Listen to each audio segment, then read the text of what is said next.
Hey, everyone, Dennis K here with Belize Islands Real Estate. Hope you're all doing well today. Hey, listen, I recently went live. We did a live streaming webinar. We went for 2 hours and 15 minutes, and we talked about all sorts of things to moving down to Belize as an expat, retiring in Belize, how to get used to your new environment. We talked a lot about investing, Airbnbs, rental income, taxes, all that kind of good stuff.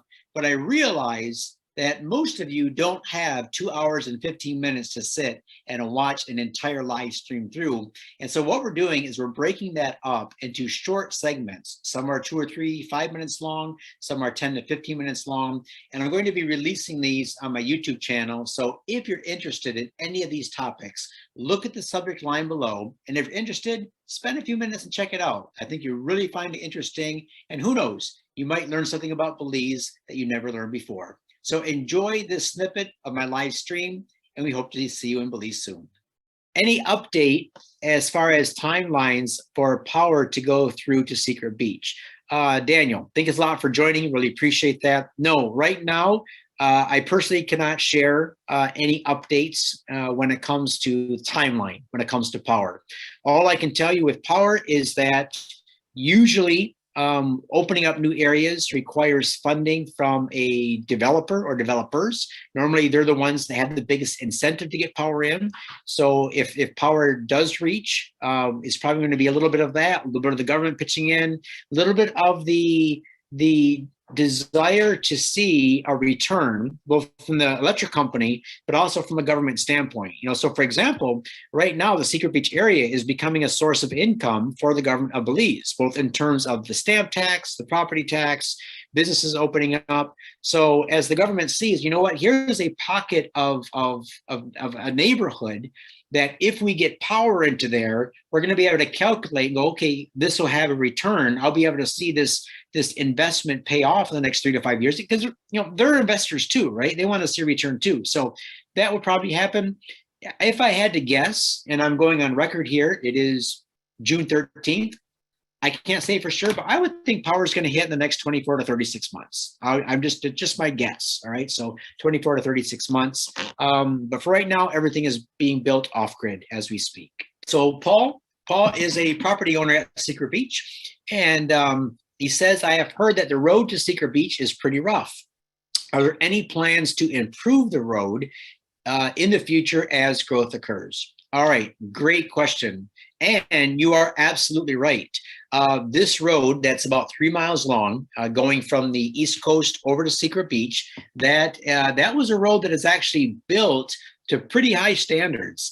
It was built to handle big truck traffic because, again, this whole area is going to be part of a booming town. This is going to be the next San Pedro. I don't know what they're going to call it, but it's going to be 3 or 4 times the size of San Pedro. So that connection road was built really tough. It's high, it's wide, it's a good road. The problem is that when it rains, as with almost all the roads on Ambergris Key that are not paved, if it rains over the next several weeks, as trucks and golf carts ride over it, it can get pretty rough. And so, yeah, that 3 mile stretch, you can be dodging potholes and it can be a little washboardy. So what the San Pedro Town Council does, and you can see this, you can go to the San Pedro Town Council Facebook page, as you'll see that once every several months, usually after the heavy rains have come and dried up, they'll send their graders out. And this east-west connection road will be graded. It's often graded. I don't know how many times it was in the past year or so, but it's often graded. And it'll stay nice. It'll stay smooth for, until the next big rains come, and just like any road that's not paved. And so, yeah, so as time goes by, you're just going to have to grade that road, more and more, which they will as things get built up. So right now, all transportation for most people is by golf cart. But if you're a property owner on the island, you're living there and you live a little bit further from town, so you want a little bit more of a robust vehicle, then you can apply to get something like a side-by-side, like a Razor or a Razor, a Gator, a Polaris, something like that has a lot better suspension. And you can get that if you want. A lot of people just the quirk of the island. It's the reason why property taxes are so dirt cheap the way they are. A lot of money for grading roads. But that being the case, Yeah, we do expect to see that graded more often moving forward than it ever has before in the past, just simply because it's getting more and more traffic, all right? And more people are going to Secret Beach, building homes, opening businesses, things like that. Paul has a question. For areas with power, where does the power come from? I've heard many stories of power outages. We are planning on solar regardless. All right, so the power, Paul, mainly comes from Mexico. And for Ambergris Caye, we have an undersea cable that comes from the mainland out to the southern tip of Ambergris Caye. That's when you're on Ambergris Caye, you're driving down the areas, you see the high wires putting the power back into San Pedro town, where then it's distributed from there, and then lower power lines carrying it back down south. And so the power is, I would say, I mean, I know we hear stories because we only see the Facebook post when the power goes out. All right. And everybody's, oh my God, the power's out. What am I going to do for the next hour or two? In my experience of 14 years of living full time on the mainland and on Ambergris Caye, I can't tell you how many times a year the power went out, but it was once, twice, maybe for a couple hours. Something happened on the mainland, transformer blew. Oh, well, you got a couple hours of power comes back on. There was one friend of mine that was really concerned with power outages because he ran an internet-based business. He did live webinars, and each webinar brought in, I don't know, something ridiculous, like, I don't know, let's just say $10,000 to $15,000. So if he got bumped off his webinar, he would lose 10 or 15 grand. So all he did was he had a backup satellite internet system and a backup generator, where if the power went down, it was so important to him that within 2 minutes, he was back on the webinar. He went that route. Most people, we don't have to worry about that so much. All right, power goes out for a couple hours. You know what? It's hot inside the house. The fan stopped working. You go outside, take a little drive, get some breeze, and then, come back when the power's on. Power outages are very rare and not an issue to even be concerned about, as far as I'm concerned. Michael Rogers, does the area have enough rain in Ambergris Caye to sustain the rain capture systems? All right, so you're referring to off-grid. So building off-grid, if you're not directly in San Pedro town or in the immediate vicinity of San Pedro, then most of you guys are going to get your water by rainwater cisterns or wells with reverse osmosis system to clean the water, make it usable, right? So we get about 56 inches of rain a year.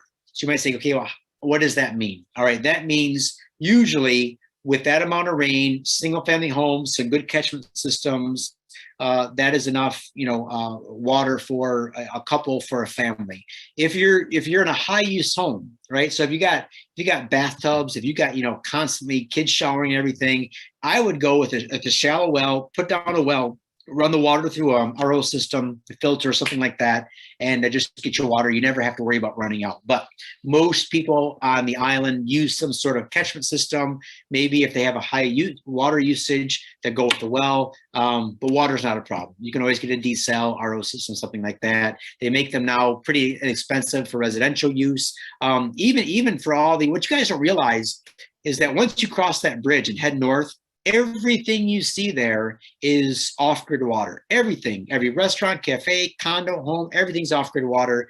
And then once you get past the turnoff, everything you see there is not only off-grid water, but off-grid electric. Everything is solar, backup generator, wind, everything. So the island's builders really do a nice job of building off-grid and making them sustainable. She says, I have a question about air conditioning for sleeping. From the research I've done, looks like you can buy cooling systems that plug directly into a solar panel. Have you used them? Looking to start an environmentally sustainable business. Is the government reasonable to work with businesses that are people, environmentally, and ocean friendly? Absolutely. So for example, Suzanne, if you go to Airbnb right now, go to the Secret Beach area, you're going to see the Casanova Cabanas. You're going to see a 2-story White House. You're going to see Casa next to the sea. All of those are off-grid. All of those have AC with solar panels. So you can run AC with solar panels. I'm not an expert. I don't know how it all works, but I know it can be done. So absolutely. Dennis, any new information on the new airport and when Margarita is opening? All right, so the airport, and I talk about this extensively in a video about 6 months ago. For all intents and purposes, the airport the airport on the north side that's been talked about for 10 or 15 years, that is a dead deal. In other words, there is nothing right now on the books as far as moving it forward to getting it built. Now, what the government has done, and they've always said this, all right, so you can go back throughout history, that the rumor of this airport isn't just a rumor, all right, it is based on fact.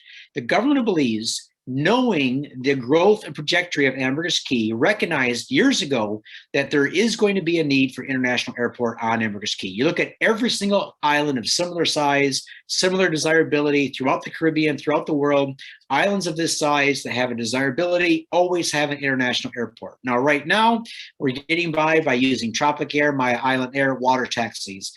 Soon, they're going to be tapped out, right? And I know this is a hot topic for some on the island, and especially the expats. Some of the expats don't want this to happen.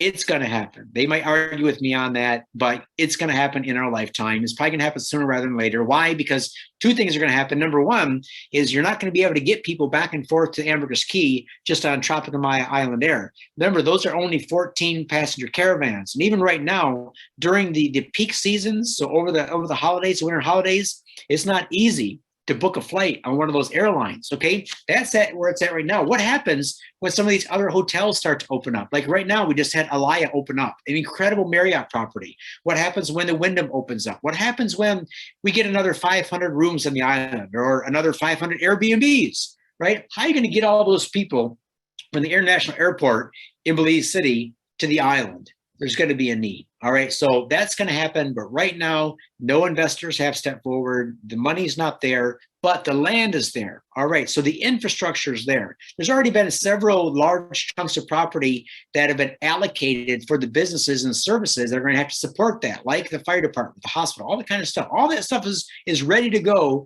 So when the time does come, they can pull the trigger and they're not scrambling looking for, a proper piece of property that's not going to be in a wrong flight path, that kind of stuff.